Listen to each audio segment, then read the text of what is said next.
Hello, School of Human Services, faculty and staff. Hope you guys are all doing well. This is our pre-meeting notes before the February 10th school meeting. Tomorrow, Dr. Moore, our president, will be joining us for our meeting, so I thought I would get you some information ahead of time. You'd have the notes, and therefore we'll spend a little more time speaking with him, answering questions, and seeing what is on your mind at that particular moment. So here goes a few items for February. First of all, happy birthday wishes. Happy birthday to Janet Cole, Brooke Nissim-Sabat, and Ruby Losh. Hope all of you are having a good month and enjoy your birthday month. Faculty Senate, of course, meets later today at 1 o'clock, and so we'll have some new items there. The Board of Governors will be meeting February 21st, and so Beth Newcomb will hopefully have an update for us in March. And so a few informational items for the school for this month. First of all, a big thank you to all of you that participated in our School of Human Services 40 for 40 challenge. It was a riot. It was a lot of fun. It was hilarious. I've included a couple of video links if you hadn't had a chance to look at those. WBOY came to cover it, as well as we had a little drone video of it, and both of those are really a lot of fun to watch, so I'd encourage you to check those links out. So turning to our classes for this term, believe it or not, we are already getting close to the 4-week mark, and so a few things I'd like for you to do. First of all, if you haven't been doing so already, let's see who is in your class and who is not in your class. In other words, are we checking roll, are we taking attendance? And for those that aren't in your class, and most specifically those who have not ever been in your class this semester, if you would please email me their names. I'd like to get that information to financial aid and to Lila Grand's staff so that they can determine for sure that they are not planning to come, and that will affect aid disbursement and perhaps help save them a little bit of money and the institution the possibility of less default.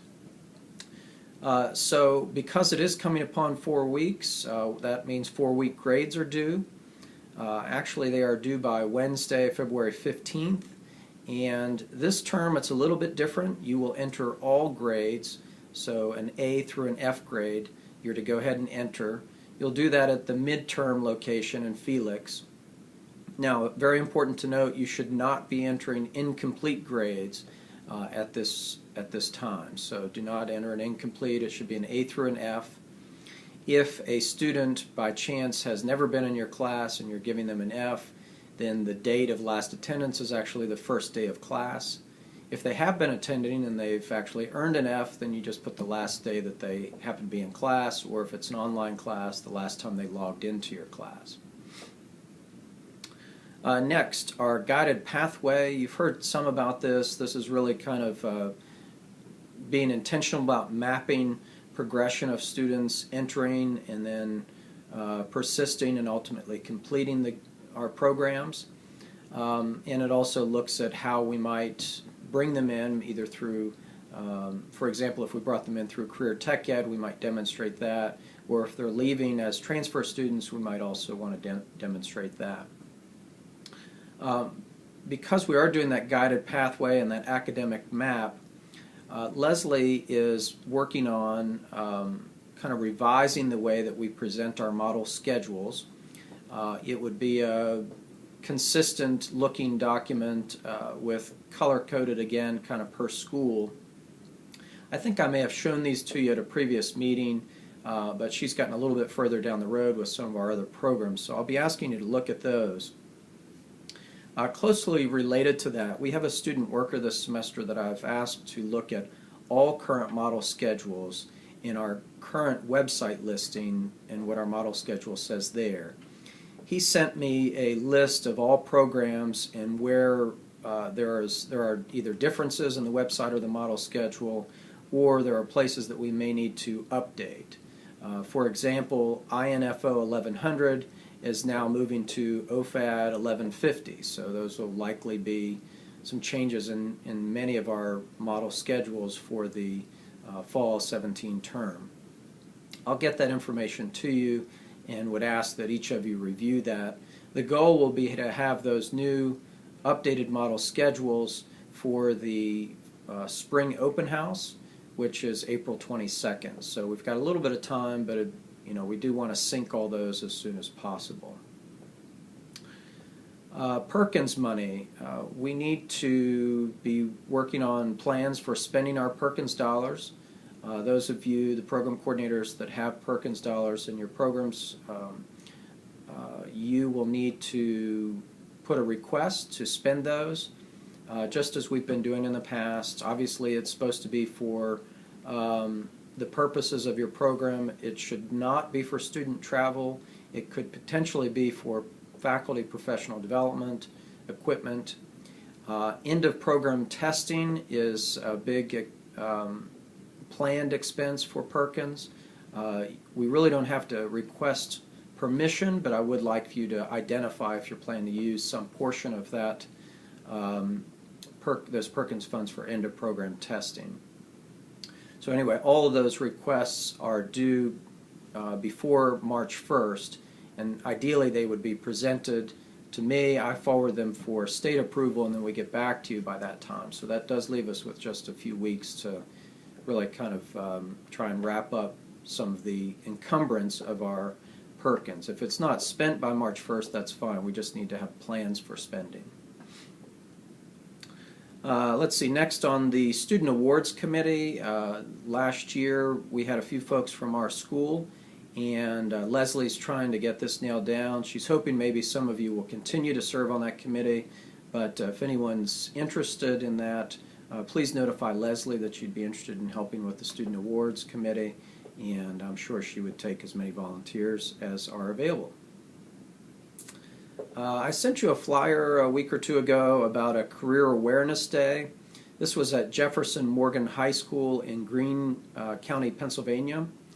Thank you, Jan Cole. I think it's close to her house, so she's already planning to attend. That's really good. I'd like to see us maybe send a few more program reps to that career fair. It broadens our border a little bit.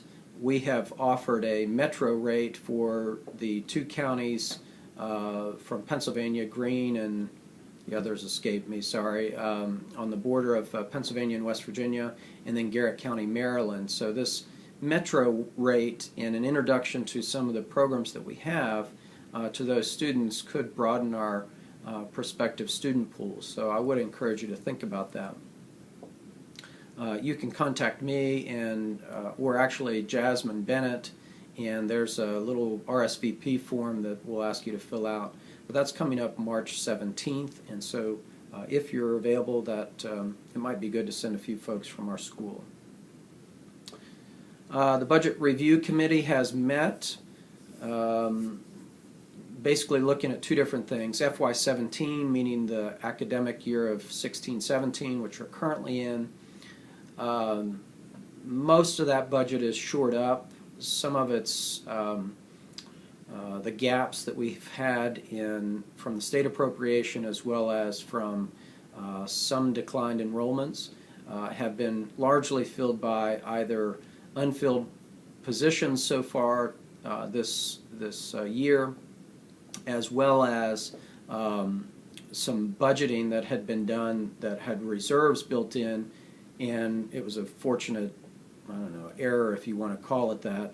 In any case, it was some money that wasn't specifically designated that can be applied to plug up the hole, and therefore obviously not affect anyone's budget significantly. So that's FY17. FY18 we're still working on. The way that process goes is we kind of pile up all the prospective new expenses, and then we look at things like what do we think the enrollments may be, project what, if any, budget cuts there might be from state appropriation, and then try to address those by either new revenues or finding budget savings through a variety of different means, positions or operating budget cuts and so forth. So we're working through that process. It really will need to be coming to somewhat of a finalization well, definitely within the month. So I would envision that we would meet at least 2 or 3 more times to kind of nail down some of that, but that work is underway. Courses for summer and fall have been released to you. If you'll search for Laura Ransom, she's the one that's been sending these to you. I'm speaking mainly to program coordinators, but I hope you're sharing it with the faculty and the programs. Please look over those schedules. Look over them for a few things. Take a look at what the fees are listed on there. Make sure those make sense. Take a look at the schedules for overlaps. Let's try to be proactive for our students so we're not overlapping classes that they may need to take to meet the model schedule, for example, so that times don't overlap. Also look at it for the possibility of inserting maybe some evening courses if we think that might be something that would help attract students to our program or accommodate students.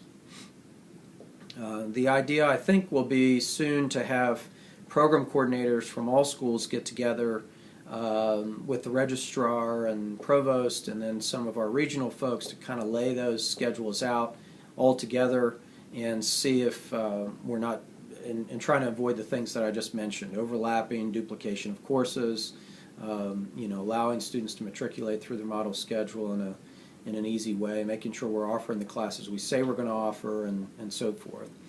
So do take a look at those, and I'll be back in touch with you pretty quickly to talk about making sure that we've got them set. As of right now, the scheduling for summer and fall will begin March 27th. I know Dr. Moore has been very interested in trying to move that date up, but I don't know that he's had any luck yet. But anyway, please do look at those schedules. Let me know what questions you have, but do try and be proactive with those.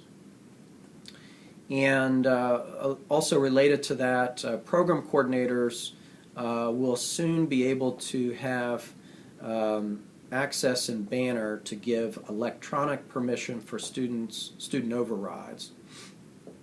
So before, where it was the dean, the assistant dean, or a program assistant had this ability, this will now be opened up to program coordinators. So as students need into your classes, if you're willing to allow them in, you would just go in, give them electronic permission, and then they would be able to go ahead and register for that class.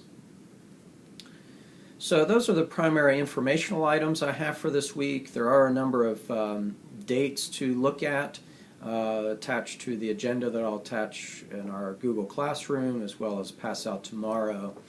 But I thought this might give us a jump start on the day. Again, Dr. Moore will be joining us from 11:30 to 12:30 on Friday, February 10th, and so I do hope and really expect that all of you will make every effort to be there during that time. It's a critical time for him to meet and talk with you, to hear about things you're doing, for you to ask him questions, and hopefully for us to have a good dialogue moving forward.